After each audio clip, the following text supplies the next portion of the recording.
तूफान ताउते तो चला गया लेकिन बर्बादी के निशान अपने पीछे छोड़ गया। ताज़ा खबर महाराष्ट्र के पालघर से है, जहां ताउते की वजह से एक जहाज समंदर के किनारे पर फंस गया। इस जहाज से अब तेल का रिसाव हो रहा है, जिससे जनजीवन पर खतरा बढ़ गया है। जहाज में करीब 80,000 लीटर से ज्यादा डीजल है और 17 मई को ये जहाज अलीबाग से निकला था। ताउते तूफान की वजह से अलीबाग और पालघर में वडराई बीच के पास चट्टान से टकरा गया और करीब 11 दिन बाद भी उसी जगह पर है। हालांकि जहाज के चट्टान से टकराने की जगह के कई हिस्से भी जहाज के टकराने की वजह से टूट गए हैं। एक्सक्लूसिव तस्वीरें आप देख रहे हैं एबीपी न्यूज़ पर। यह जहाज वडराई बीच के पास चट्टान से टकरा गया। ताउते तूफान की वजह से ये बहता हुआ आया था और ये आप देख रहे हैं किस तरह से जहाज से रिसाव हो रहा है। 80,000 लीटर डीजल इस जहाज के अंदर मौजूद है और ये जो रिसाव है ये वहाँ के जनजीवन के लिए बहुत बड़ा खतरा है। वहाँ जो आसपास रहने वाले मछुआरे हैं, जिनकी रोजी रोटी चलती है, उस इलाके के समुद्र से मछली पकड़कर उनके लिए बहुत बड़ी परेशानी का सबब है। और तेल को निकालने की कोशिश भी एक तरफ शुरू की होनी चाहिए जल्दी से जल्दी, ताकि जो ये स्थिति बनी है इससे निपटा जा सके। कोशिश यही हो रही है कि किसी तरह से जहाज़ को वहाँ से निकाला जाए, लेकिन बड़ी जानकारी ये है कि ताउते तूफान की वजह से अलीबाग से बहता हुआ ये बार्ज, ये शिप जिसमें 80,000 लीटर डीजल मौजूद था, वो आकर टकरा गया वडराई के बीच पर चट्टानों से। और ये तस्वीरें आप देख रहे हैं, जिस वक्त ये चट्टानों से टकराया था उसके बाद की तस्वीरें हैं, क्योंकि पानी कम हुआ ताउते तूफान के बाद, टाइड कम हुआ और उसके बाद ये जहाज़ वहीं पर फंसा रह गया और अभी भी वहीं पर ये जहाज़ फंसा हुआ है। और इसकी वजह से वहाँ पर जनजीवन को काफ़ी नुकसान पहुंचने की आशंका है, क्योंकि जहाज से लगातार डीजल का रिसाव हो रहा है। 80,000 लीटर डीजल इस जहाज में मौजूद है। चक्रवाती तूफान ताउते को गुजर के काफ़ी वक्त हो गए, लेकिन उसने जो तबाही के निशान छोड़े हैं वो ज़मीन से लेकर समुद्र में भी देखे जा सकते हैं। मैं पालघर जिले के एक समुद्री किनारे पर हूँ।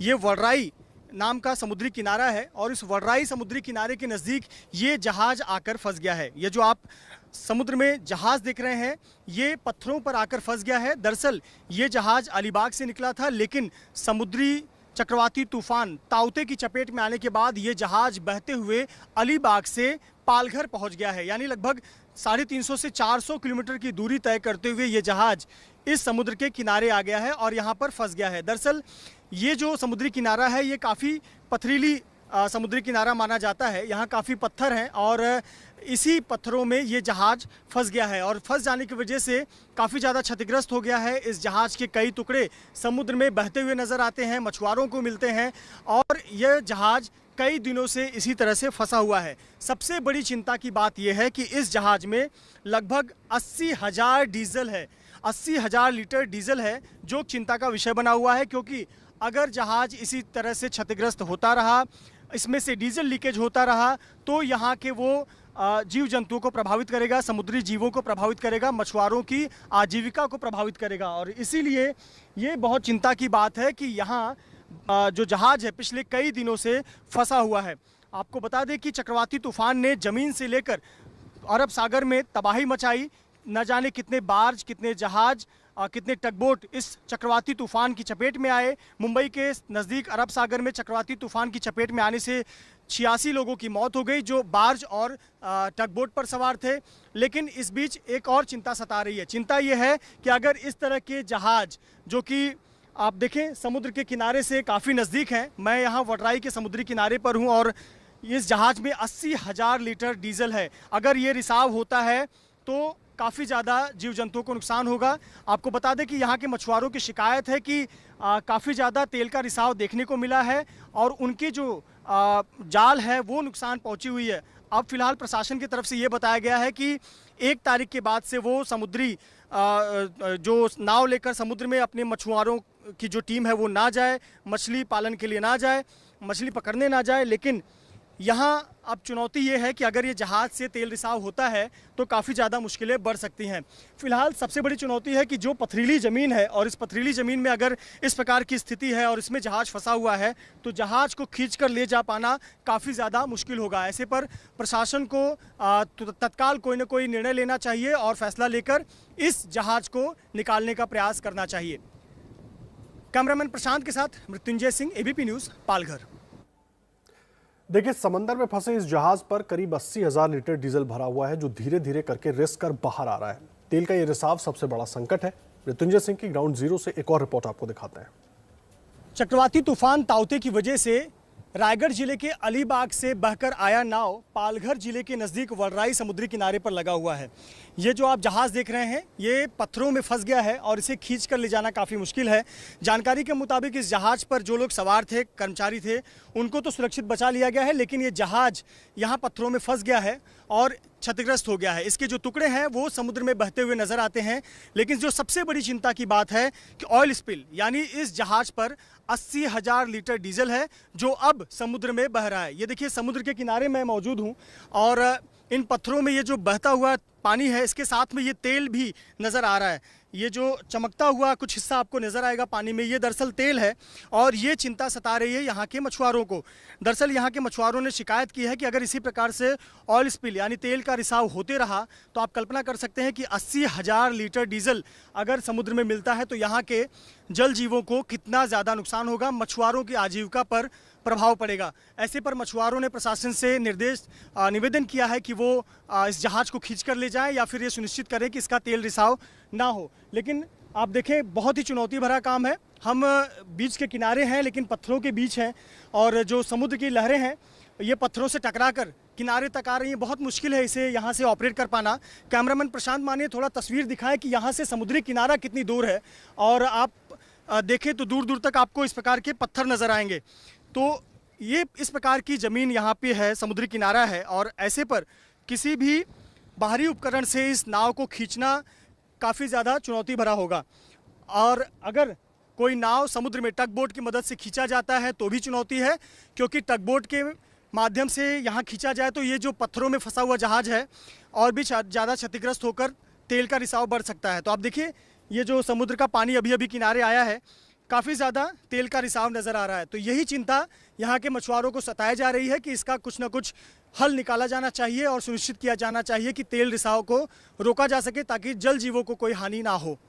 कैमरामैन प्रशांत माने के साथ मृत्युंजय सिंह, एबीपी न्यूज़, पालघर। सबसे बड़ी दिक्कत उन लोगों को हो रही है जिनकी रोजी रोटी मछली पालने के जरिए चलती है और अगर ऐसे ही तेल रिसाव होता रहा तो मछुआरों को भुखमरी तक का सामना करना पड़ सकता है। यहाँ के लोग सरकार से मांग कर रहे हैं कि तेल के रिसाव को रोकने के लिए तुरंत कार्रवाई की जाए। मृत्युंजय सिंह ने महाराष्ट्र फिशरमैन एक्शन कमेटी के जिला अध्यक्ष मनेंद्र आरेकर से बात की। हमारे साथ तमाम मछुआरे हैं, साथ ही साथ मछुआरों के संगठनों के प्रतिनिधि भी हमारे साथ मनेंद्र आरेकर जी हैं जो कि महाराष्ट्र फिशरमैन एक्शन कमेटी के जिला अध्यक्ष हैं, साथ ही साथ वलराई जो मछुआरों के संगठन है वहाँ के प्रमुख हैं। सर, अभी ये जहाज़ कितने तारीख से आया साइक्लोन से आने के बाद, और उसके बाद से क्या क्या यहाँ पे नुकसान या स्थिति हुई है? सर, ये साइक्लोन से 18 तारीख से यहाँ बाज ये लगा हुआ है जी। उस दिन से यहाँ पर कोई एजेंसी नहीं आई जो इस बाज को निकालने के लिए, और तेल निकालने के लिए भी कोई अभी तक आया नहीं है। अच्छा। और यहाँ पर अगर ये ऐसा ही रहा तो यहाँ से जो लीकेज ऑयल होगा इससे काफ़ी मछुआरों को नुकसान हो सकता है। उनका जो एक आदमी है जो बोट में काम कर रहा है, वो बता रहा है कि उसका जो इंजन में जो ऑयल है वेस्टेज, वो काफ़ी वेस्टेज ऑयल उसमें है। अगर वहाँ डैमेज हो जाएगा तो फिर बहुत दिक्कत हमारे मछुआरों को होगी। और दूसरी बात, उन्होंने बूम जो डाले हैं, यहाँ का जो समुंदर है वो काफ़ी करंट वाला समुंदर है, जो बूम उसका कोई असर नहीं करेगा। लेकिन वो दावा कर रहे हैं कि ये बूम से हम लोग को तेल को फैलना रोक सकते हैं, लेकिन ऐसा ये करंट के हिसाब से ये पॉसिबल नहीं है। सर, किस कंपनी का है ये, कहाँ से ये निकला था, कितने लोग सवार थे, उनकी क्या स्थिति है, कंपनी वाले कोई आए थे? कंपनी वाले अभी तक तो कोई आए नहीं, लेकिन हमारी जानकारी के मुताबिक ये अलीबाग से निकला हुआ जहाज़ है और इसमें 137 आदमी थे जिनको कि चॉपर के द्वारा यहाँ पर रेस्क्यू किया गया था जी। उसके बाद में कोई अथॉरिटी अभी तक तो इधर आई नहीं है। सुना है कि एक कंपनी का कोई जो आदमी है वो 2 दिन से इधर आ रहा है और वो अपनी तरफ से कोशिश कर रहा है कि इसको कैसे निकाला जाए ऑयल को। और यहाँ की जो कम्युनिटी है वो कम्युनिटी भी हम उनको साथ देने के लिए तैयार है, लेकिन यहाँ पर कोई आ ही नहीं रहा है। मैडम, कितना नुकसान होगा अगर ये तेल फैलता है तो मछुआरों के लिए, संगठन के लिए कितना, मतलब मछुआरों के लिए कितना नुकसान होगा? उसका जो नुकसान होगा मैं तो शब्द या आंकड़ेवारी से भी बता नहीं सकती। लेकिन जो होगा वो जो निर्भर है कि मछुआरे जो है तो बारिश के वजह सब मछुआरे अपने अपनी रोजगारी उसी में से निकालते हैं।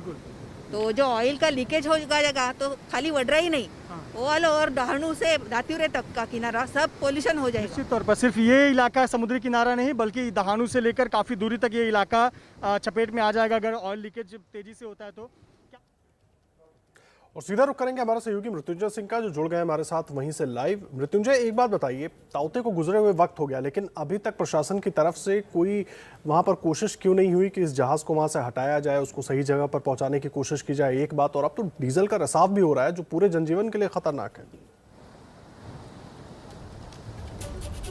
निश्चित तौर पर ये पूरे जलजीवों के लिए और मछुआरों की ज़िंदगी के लिए खतरनाक है। और देखिए चुनौतियां हैं इसको हटाने में। ये जो तस्वीर हम दिखा रहे हैं, हम पालघर जिले के वडराई के समुद्री किनारे से ये तस्वीर दिखा रहे हैं। आपको बता दें कि पथरीली ज़मीन है और अभी इस समय हाई टाइड का वक्त है, इसलिए समुद्र में आपको बहुत ज़्यादा ऊँची लहरें नज़र आ रही हैं। दरअसल देखिए 17 तारीख को जो ताउते तूफान आया था, इसकी चपेट में कई बार जो जहाज़ आए थे, उसी में से एक जो जहाज़ आया था वो गाल कंस्ट्रक्टर नाम का जहाज़ था। आपको याद होगा कि इसी गाल कंस्ट्रक्टर के साथ में टगबोट वरप्रदा थी जिसके 13 लोगों में से 11 लोगों की मौत हो, वही गाल कंस्ट्रक्टर है ये। और गाल कंस्ट्रक्टर जो है वो बहते हुए पालघर पहुंच गया और इस पर 137 लोग सवार थे। उस दिन 17 तारीख को तो रेस्क्यू करके सभी को बचा लिया गया, लेकिन ये जहाज बहते बहते इन पत्थरों में अब फंस गया है। इस तरह से फंस गया है कि मैं आपको बताऊं, यहाँ से आपको समुद्र में जहाज नजर आ रहा है, लेकिन सुबह जब 6 बजे लो टाइड था तो बहुत से जो ग्रामीण है, जो मछुआरे हैं, वो पैदल चलकर जहाज के नजदीक पर भी गए थे।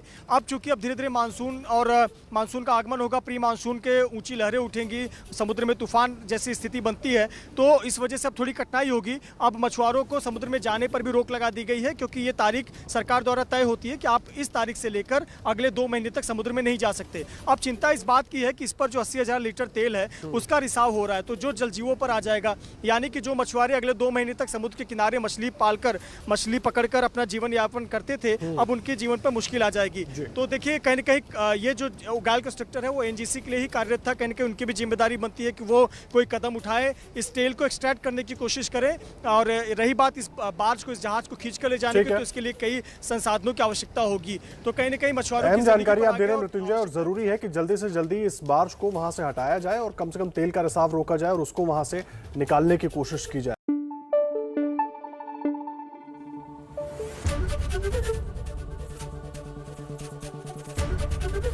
एबीपी न्यूज आपको रखे आगे।